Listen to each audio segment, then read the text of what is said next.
Hello friends, स्वागत है आपका अपने YouTube channel OD study point पे। तो दोस्तों, जैसा कि आपको पता है कि हमारे चैनल ओडी स्टडी पॉइंट पर पॉलिटेक्निक इंट्रेंस एग्जाम की तैयारी कराई जा रही है, जिसमें दोस्तों आज हम पढ़ेंगे समतल आकृतियों के क्षेत्रफल का परिमाप पार्ट 3। पार्ट 1 और पार्ट 2 मैं दोस्तों ऑलरेडी आपको पढ़ा चुका हूँ, जिसका लिंक आपको डिस्क्रिप्शन में मिल जाएगा। जो लोग पार्ट 1 और पार्ट 2 नहीं देखे हैं वह लिंक डिस्क्रिप्शन में मिल जाएगा, वहां से जरूर देखें। तो पार्ट 3 में आज हम पढ़ेंगे इंपॉर्टेंट क्वेश्चन, समतल आकृतियों के क्षेत्रफल का परिमाप के पार्ट 3 में हम पढ़ेंगे इसके इंपॉर्टेंट क्वेश्चन। तो जो लोग मेरे चैनल पर पहली बार विजिट कर चैनल को सब्सक्राइब कर लें और बेल आइकन दबा दीजिए ताकि हमारे नए वीडियो की अपडेट आपको मिलती रहे। तो स्टार्ट करते हैं दोस्तों पहले क्वेश्चन से। पहला क्वेश्चन है आपका, एक वृत्त पर 4 बिंदु ए बी सी डी इस प्रकार है। कोई वृत्त है, इस पर 4 point A B C D ऐसे हैं कि ये क्या बनाते हैं, वर्ग बनाते हैं। अब आगे कहा है वृत्त का क्षेत्रफल क्या दिया आपका, 3850 वर्ग मीटर। तो वर्ग का क्षेत्रफल आपसे पूछा है। तो वृत्त का क्षेत्रफल आपका क्या होता है, पाई आर स्क्वायर। तो पाई आर स्क्वायर बराबर क्या दिया है, 3850। अब आर स्क्वायर बराबर आपका क्या हो जाएगा, 3850 बटे, जब पाई करेंगे तो पाई के बाद 22/7 होता है, तो 7 ऊपर चला जाएगा और 22 नीचे रह जाएगा। तो आर बराबर क्या हो जाएगा, अंडर रूट 3850 गुणे 7 बटे क्या 22। अब 22 से 3850 को काटेंगे तो 11 गुना 22 और 11 तिया 33, 11 पचे 55, 0 और 2 से काटेंगे 2 51 2 2 सत्ती 14, एक हासिल बचा, 2 पचे 10। अब आर बराबर आपका हो जाएगा 7 पची 35 को 5 3 हासिल, 7 7 49 50 2 52 को 2 5 हासिल, 7 1 7 5 12 1225। तो जब ब्रैकेट से बाहर ये आएगा तो क्या आएगा 35, क्योंकि 35 का स्क्वायर आपका क्या होता है 1225। यानी अगर इस वृत्त का केंद्र O यहां हो तो यह क्या होगा, वृत्त का त्रिज्या, यानी ये 35 अगर है तो ये भी तो 35 होगा, क्योंकि ये भी तो वृत्त का त्रिज्या है। अब हमको क्या निकालना है, इस वर्ग का क्षेत्रफल निकालना है। तो इस वर्ग का विकर्ण क्या हो जाएगा, यही तो होगा BD। तो BD बराबर 70 हो गया आपका, यानी विकर्ण आपको क्या मिल गया 70। तो वर्ग का क्षेत्रफल आपका क्या हो जाएगा 1/2 गुणे 70 गुणे 70। तो 2 से काटेंगे तो 35 हो जाएगा और 35 से 70 में गुणा करेंगे तो 1 0, 7 पचे 35 को 5 3 हासिल, 7 3 21 3 24, 2450 मीटर आपका क्या हो गया मीटर स्क्वायर, वर्ग का क्या हो गया क्षेत्रफल, जो ऑप्शन नंबर सी आपका सही हो जाएगा। ऑप्शन नंबर सी आपका सही हो जाएगा। अब लेते हैं दूसरा क्वेश्चन। एक समचतुर्भुज का एक विकर्ण 80 सेंटीमीटर है। कोई समचतुर्भुज है, उसका एक विकर्ण क्या दिया है आपका 80 सेंटीमीटर। और आगे क्या कहता है, इसके दो बाहरी शीर्षों से में से किसी भी शीर्ष से इस विकर्ण की लंबवत दूरी 32 सेंटीमीटर है।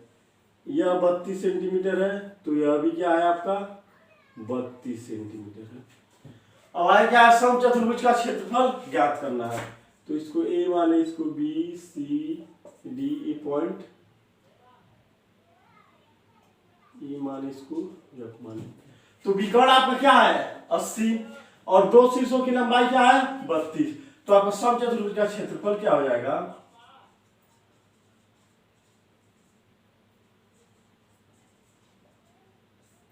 एक बटे 2 गुणे विकर्ण क्या है आपका 80 गुणे शीर्षों की योगफल 32 प्लस 32।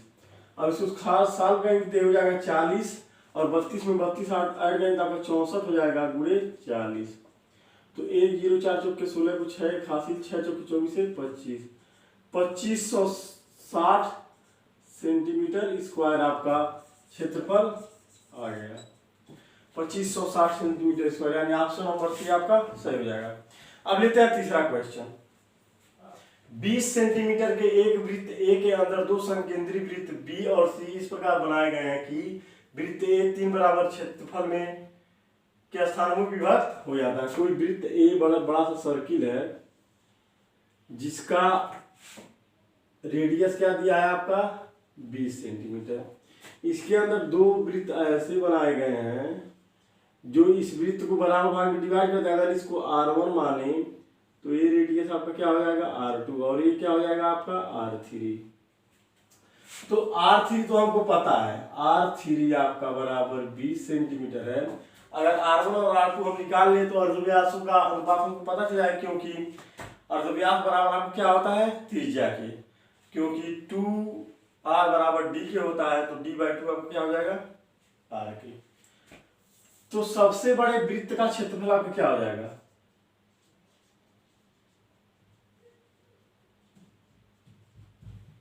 बड़े वृत्त का क्षेत्रफल आपका पाई R स्क्वायर यानी 20 का स्क्वायर यानी 400 पाई आपका हो गया। तो R1 बराबर आपका क्या पाई R1 का स्क्वायर बराबर आपका क्या हो जाएगा, इस छोटे सर्किल का क्षेत्रफल क्या होता है क्योंकि 3 बराबर भाग में डिवाइड होता है तो पाई R1 का स्क्वायर बराबर आपका क्या हो जाएगा 400 पाई बटे 3, यानी इसका क्षेत्रफल क्या हो गया 400 पाई बटे 3। तो पाई से पाई कैंसिल हो गया, R1 बराबर आपका आ गया 20 बटे कड़ी में 3, क्योंकि इधर से स्क्वायर जब हटेगा तो इधर कड़ी लग जाएगा। अब R1 का भी वैल्यू हमको पता चल गया और R3 का वैल्यू हमको पता है। अगर R2 का वैल्यू हम निकाल ले तो हमारा काम बन जाएगा।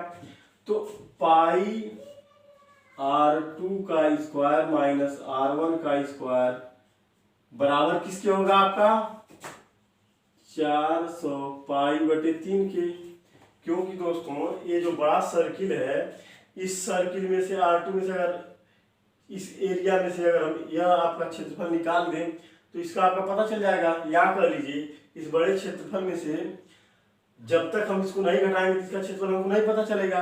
मान लीजिए बड़े का आपका क्षेत्रफल पता है, इसका क्षेत्रफल मान लीजिए 20 है, छोटे का अगर निकालना है इसका 10 है, तो बड़े में से 20 में से अगर जब घटाएंगे आप इसका मान लीजिए टोटल आपका 20 क्षेत्रफल हो और बड़े का निकालना हो तो 20 में से इसको घटाएंगे तभी ना पता चलेगा।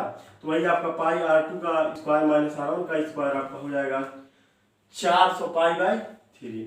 तो पाई से पाई पुनः कैंसिल हो जाएगा, R2 स्क्वायर बराबर आपका हो जाएगा 400 बटे 3 प्लस R1 का स्क्वायर यानी 20 बटे कड़ी 3 का स्क्वायर तो 400 बटे 3 भी हो जाएगा। तो ऐड करेंगे तो 800 बटे 3 हो जाएगा।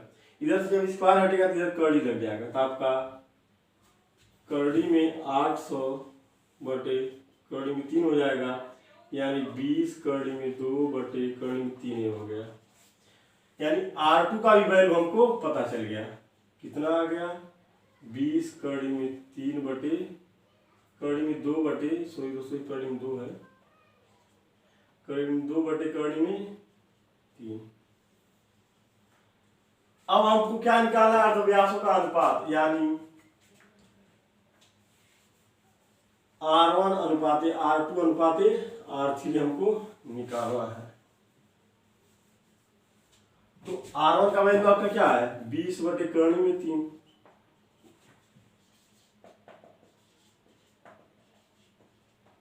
R2 क्या है आपका 20 कड़ी में 2 बटे कड़ी में 3 अनुपाते R3 आपका क्या है 20।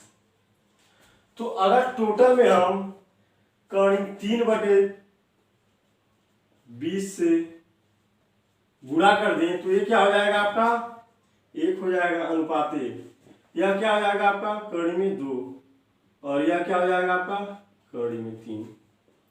R1 अनुपाते R2 अनुपाते R3 आपका क्या आ गया 1 अनुपाते कड़ी में 2 अनुपाते कड़ी में 3, यानी ऑप्शन नंबर आपका क्या हो जाएगा सी। या कर लीजिए इसको इस फॉर्म में भी लिख सकते हैं R3 अनुपाते R2 अनुपाते R1 बराबर आपका हो जाएगा कड़ी में 3 अनुपाते कड़ी में 2 अनुपाते 1,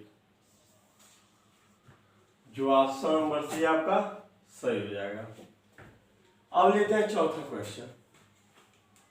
एक पहिए का व्यास 1.26 मीटर है, यानी d बराबर आपका क्या दिया 1.26, तो r बराबर आपका क्या आ जाएगा 0.63 मीटर, और 500 चक्कर में पहिए द्वारा तय की गई दूरी।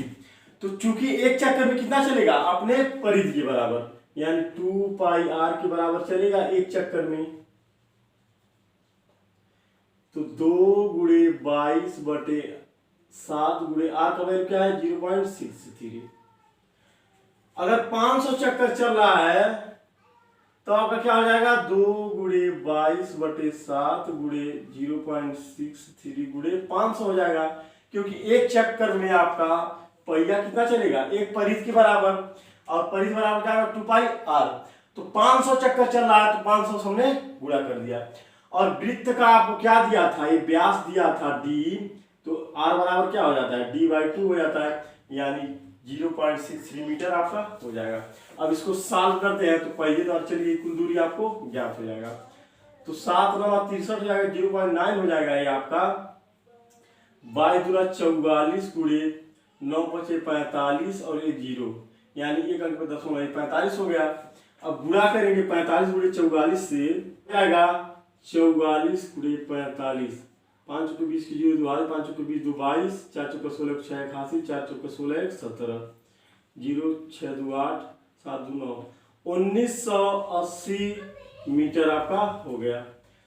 चली गई दूरी आपका क्या हो गया 1980 मीटर, यानी ऑप्शन नंबर आपका बी सही हो जाएगा। अब लेते हैं पांचवा क्वेश्चन।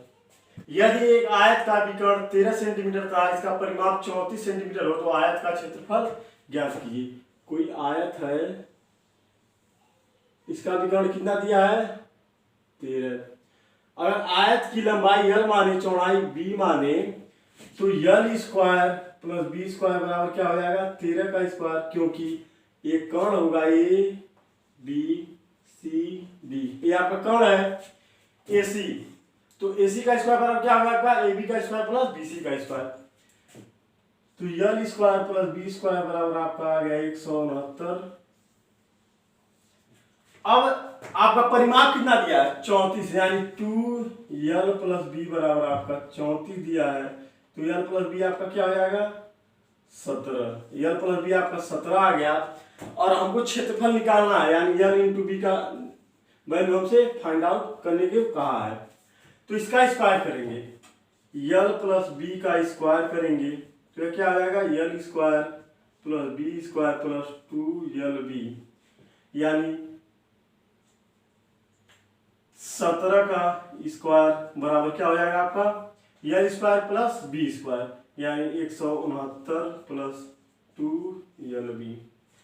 तो 17 का स्क्वायर जब करेंगे आप तो 289, और यह 169 जब इधर आएगा तो माइनस का 169 हो जाएगा, बराबर क्या आ जाएगा 2lb के। अब माइनस करेंगे तो आपका क्या हो जाएगा 120, क्योंकि 9 में से 9 जाएगा 0, 8 में से 6 जाएगा 2 और 2 में से जाएगा 1, बराबर 2lb। lb बराबर आपका क्या आ गया 60। यही हमसे पूछा था। फिर से मैं बता दें दोस्तों, क्वेश्चन में आपका क्या कहा था कि एक आयत है जिसका विकर्ण क्या है 13, तो विकर्ण आपका 13 है, तो AB और BC का वैल्यू क्या आ जाएगा AB का स्क्वायर प्लस BC का स्क्वायर बराबर 13 के स्क्वायर के, यानी l square plus b square बराबर 169 हो गया। और परिमाप दिया था आपका, आयत का परिमाप क्या होता है 2l प्लस b के, 2l प्लस b बराबर आपका 34 है, l प्लस b आपका 17 हो जाएगा, इसका स्क्वायर हमने कर दिया, तो आपका l square plus b square plus 2l भी हो जाएगा प्लस b के होल स्क्वायर, और 17 का स्क्वायर बराबर 169, सॉल्व कर दिए हमारा क्या आ गया lb का वैल्यू क्या आ गया 60, यानी ऑप्शन नंबर बी आपका सही हो जाएगा। आशा करते हैं दोस्तों आपको बहुत अच्छे समझ में आया होगा। अगर मेरा ये वीडियो आपको पसंद आए वीडियो को लाइक कीजिए, अपने दोस्तों में शेयर कीजिए। अगर अभी तक हमारे चैनल ओडी स्टडी पॉइंट को सब्सक्राइब नहीं किया है, चैनल को सब्सक्राइब करके बेल आइकन दबा दीजिए ताकि हमारे नए वीडियो की अपडेट आपको मिलती रहे। धन्यवाद।